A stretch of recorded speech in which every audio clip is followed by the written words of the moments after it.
What up, though, Lions fans? It's your boy, Chef, and you already know what time it is. We are back for episode number 4 of the YAK Pod. You already know. So let's get right to it, man. First of all, let me give a huge shout out and congratulations to Dan Campbell and Brad Holmes, who have been named the Sporting News Coach of the Year and the Sporting News Executive of the Year. So big shout out. This franchise is in good hands. Apparently, that's what it would seem because their peers are voting for them. So, all of us that think we know more, we probably don't. Anyway, let's get right to it. AG is back, baby. I just said yesterday on the pod that we need AG to come back, right? He's back. So, we're running it back. The gang's all here. Ben Johnson's here.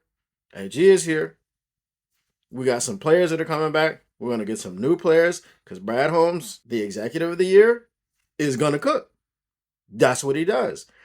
So let's get to some teams that are standing in our way next year. The Lions' schedule for next year. Here it is. We don't know the schedule as in who's playing when and where. We know where, but when, we don't know all that. Here's our home field opponents. Let's see if anybody scares you.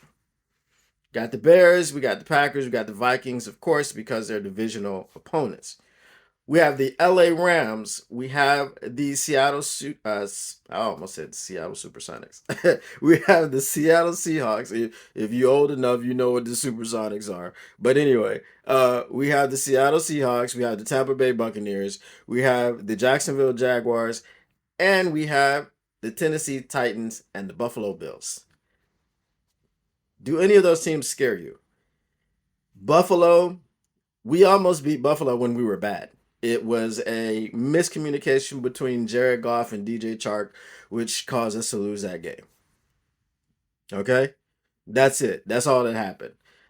Tampa Bay, we already beat Tampa Bay. Tampa Bay is going to have to shake some things up. Mike Evans might not be back. Who knows? Right? Everybody's going to have a new team most likely. Tampa Bay just lost their offensive coordinator, Dave Canales. So he's not there. And, in the beginning of the year, they were already disjointed because they had a new offensive coordinator and they were trying to learn each other, play call, and all these other things. So he's gone. Bucks don't scare us at all. They shouldn't. They came into our house in the playoffs and lost.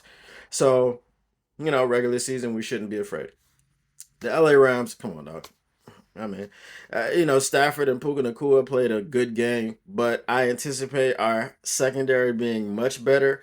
I anticipate Brad Holmes cooking up something in the secondary, whether it's drafting a corner and signing a corner in free agency, top draft pick, mid-range corner, free agent signing, or we flip it around and we have a mid-round cornerback and a top-tier free agent. Whatever happens, but I expect that to happen. I expect there to be upgrades on the back end. I expect there to be upgrades on the defensive line.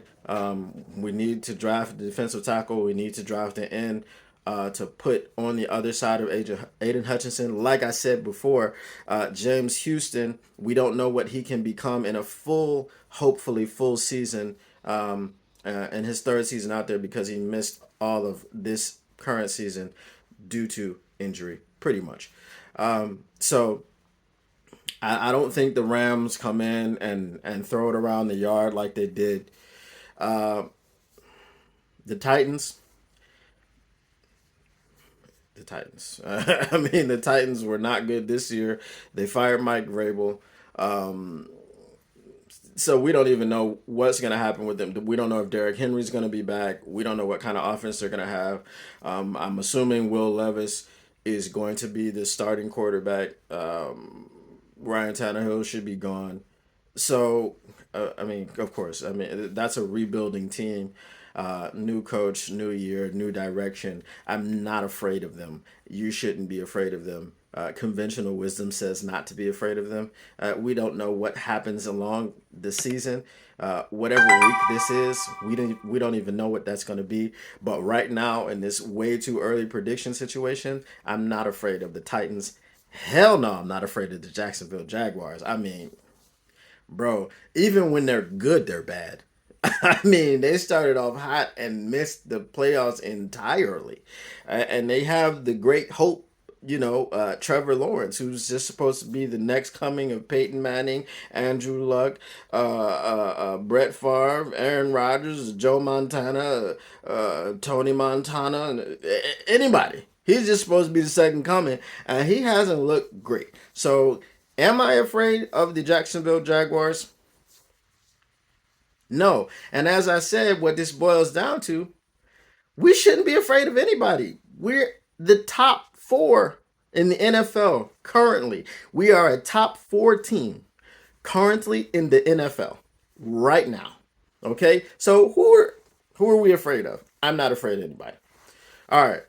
We're traveling, obviously, divisional opponents. We don't even have this we talk about that. I mean, the division, we don't know what's happening with the Bears.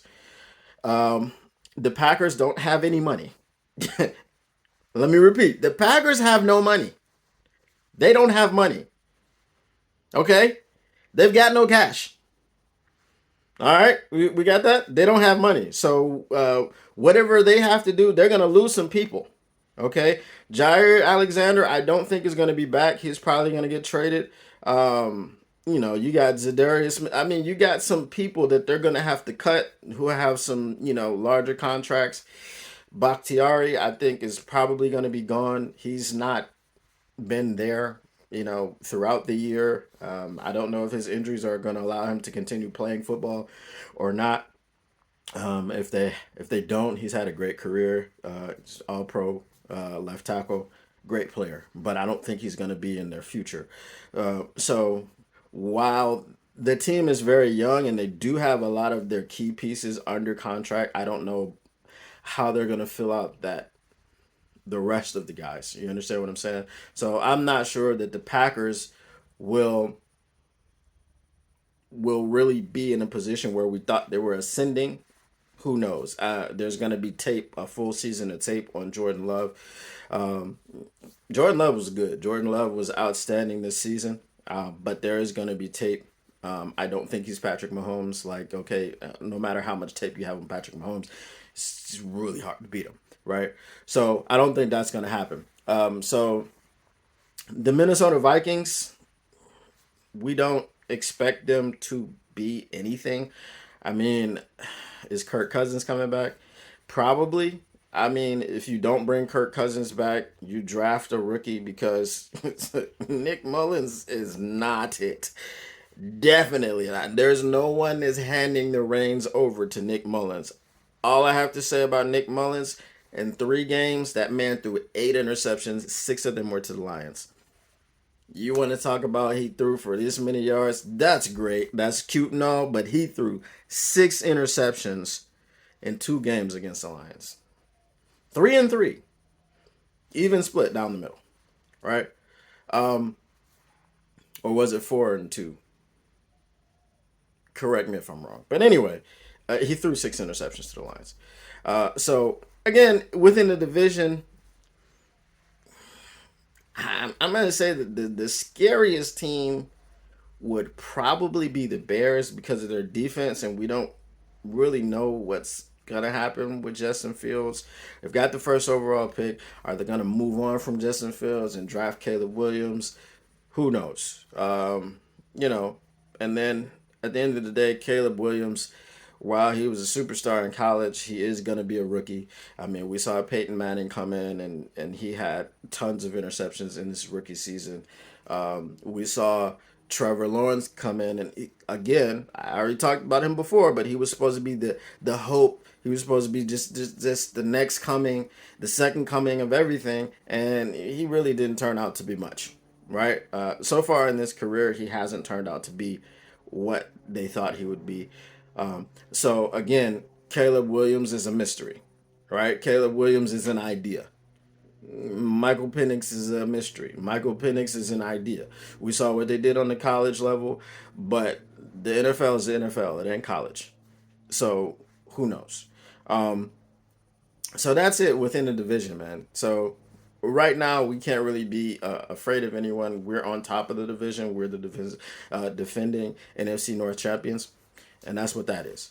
So going on the road to Arizona, um, we always seem to do well against Arizona, even when we were bad and Arizona was supposed to be good.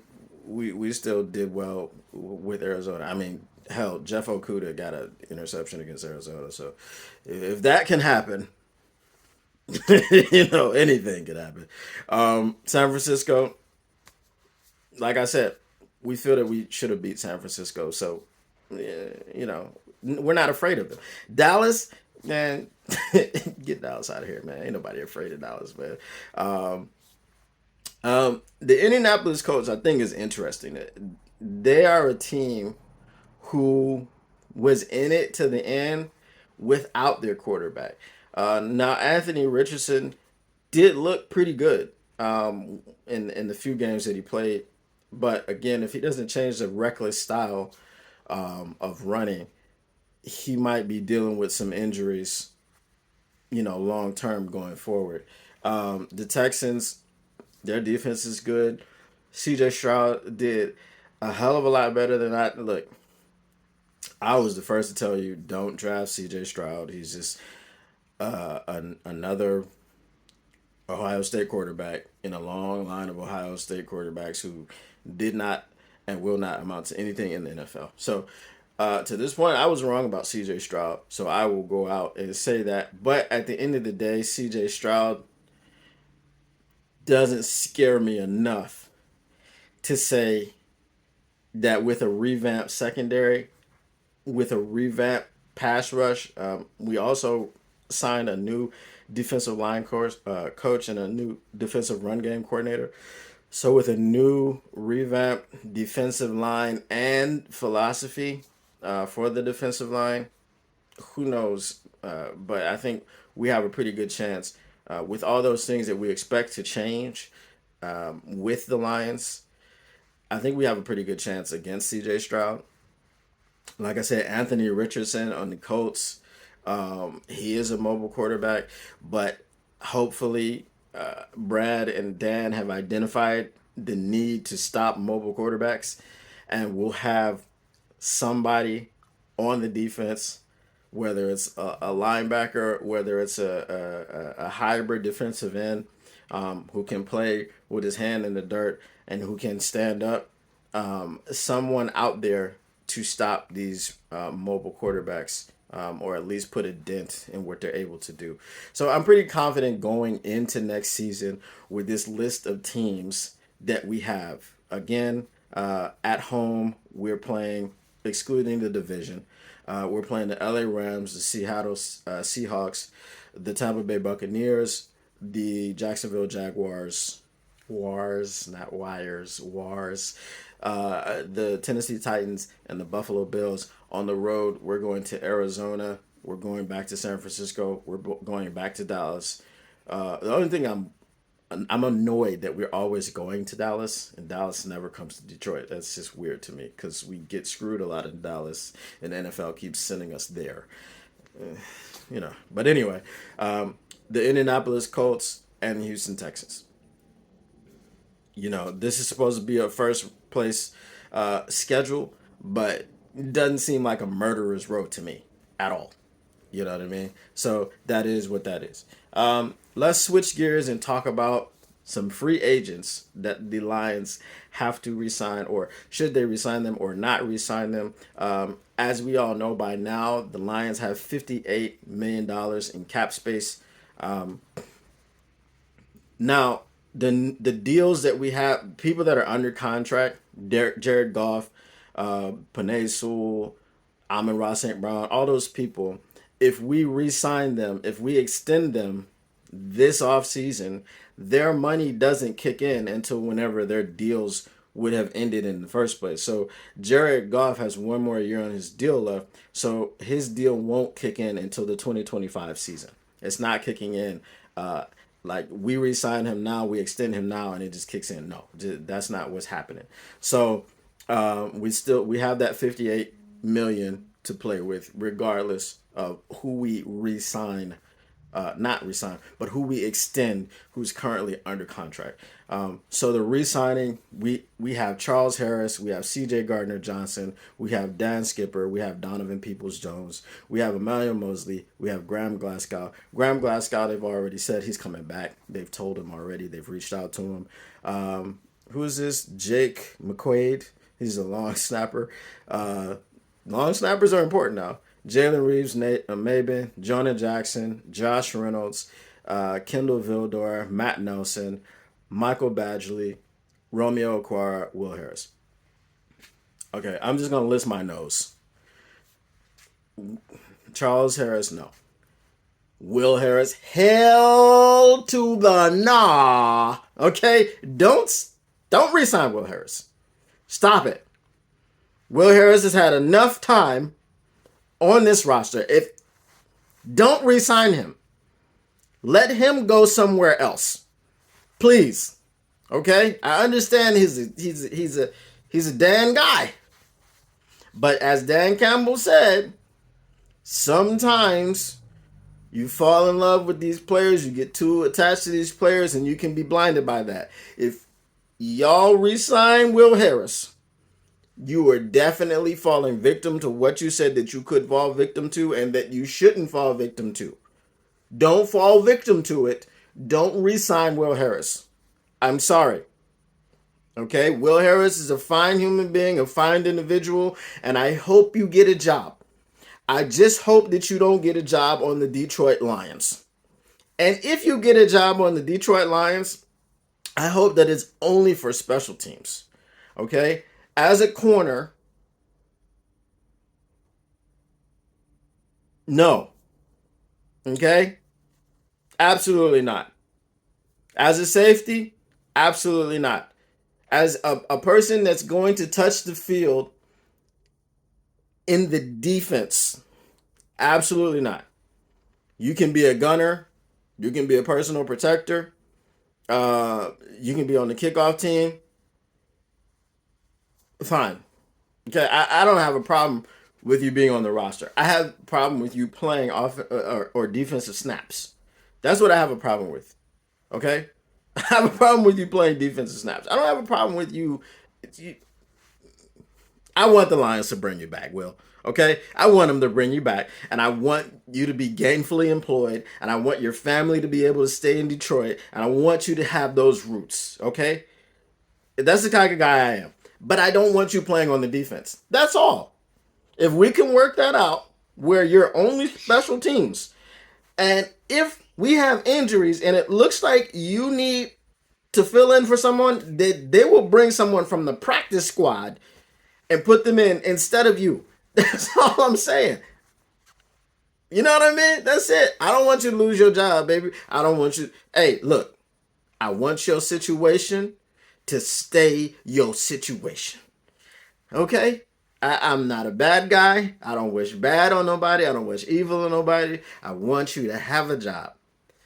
I just don't want you to play on my defense. That's all. That's it. Yeah, that's not a lot to ask. All right.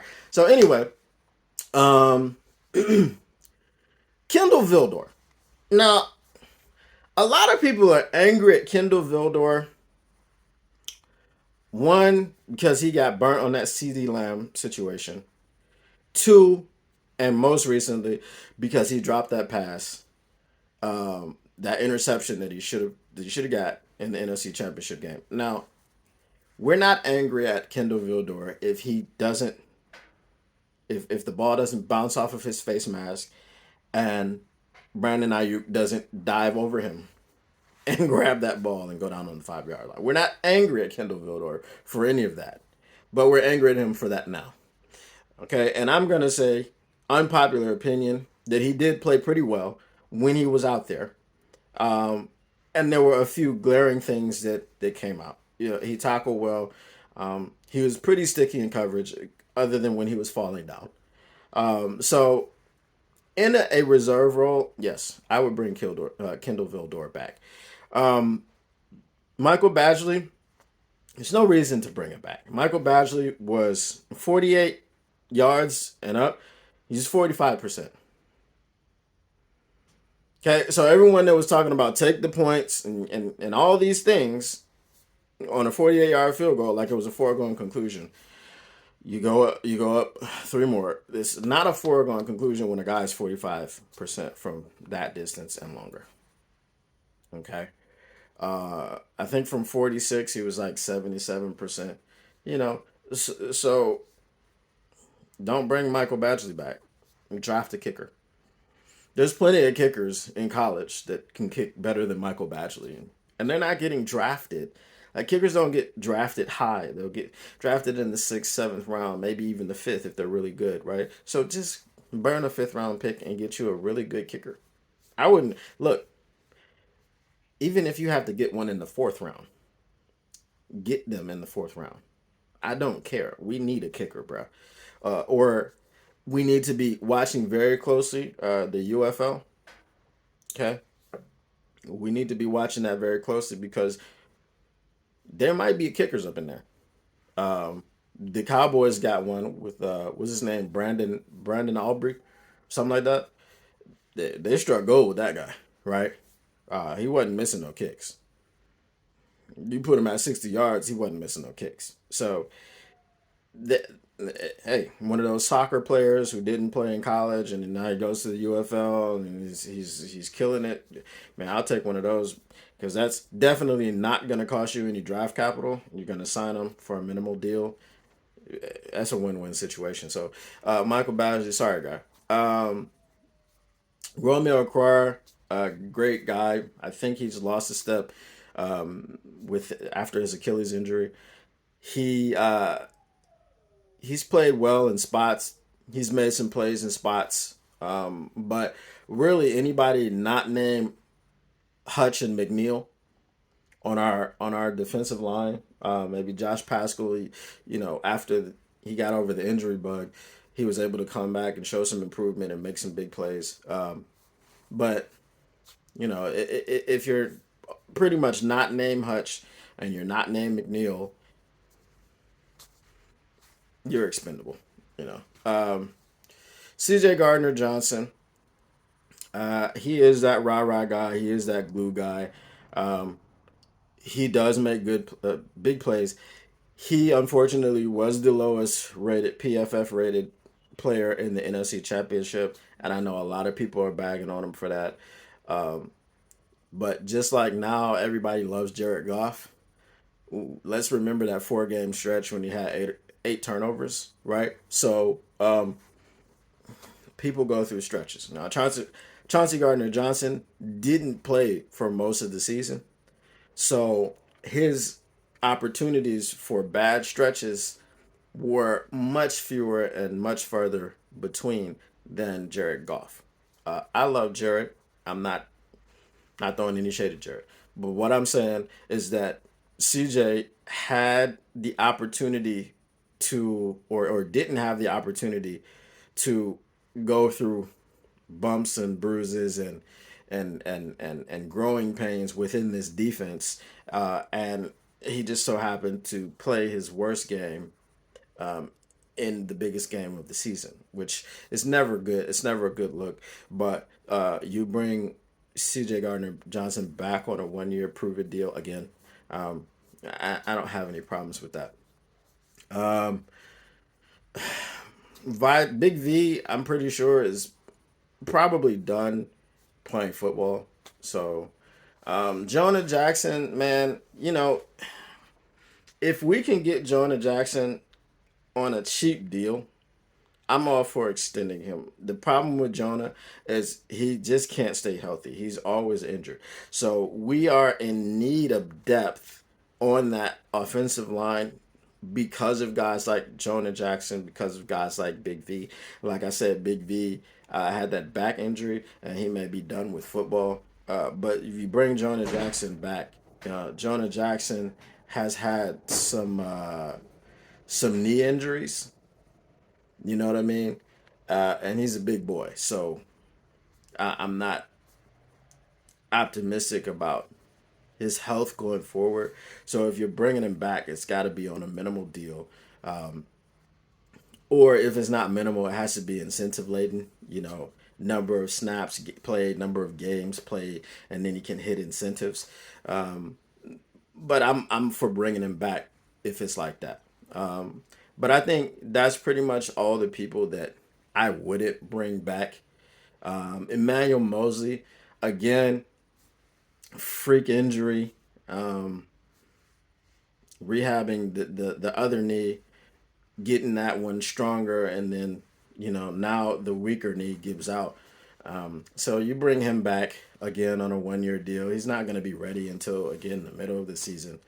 So yeah, we need cornerback depth, and hopefully ACLs in cornerbacks are no longer death sentences like they used to be. So bring him back. Um, yeah, I mean that's it for the free agents. Look, man, like I said, this team is in a great position to repeat. This team is in a great position to run it back. Um, Donovan Peoples Jones. I mean, you traded for him at the trade deadline. He never really worked his way into the system, onto the field too much. So give him an off season, give him a training camp, give him a chance to really learn this system with this team. Uh, I think he'll be fine. He was good at Michigan. You know, he had his ups and downs in Cleveland, but who doesn't have ups and downs in Cleveland? It's Cleveland. You know what I mean? It's Cleveland. I mean, they had the massage therapist. You know what I'm saying? Over there, they had Joe Flacco. They had Baker Mayfield. I mean, they've had a revolving door of quarterbacks since he's been over there. So let him get some consistency and some continuity. Hopefully, he'll be fine. So, like I said, his team is in a great position. I don't think there's any need to panic. I don't think there's any reason to believe that they're not going to be back next year. Things happen.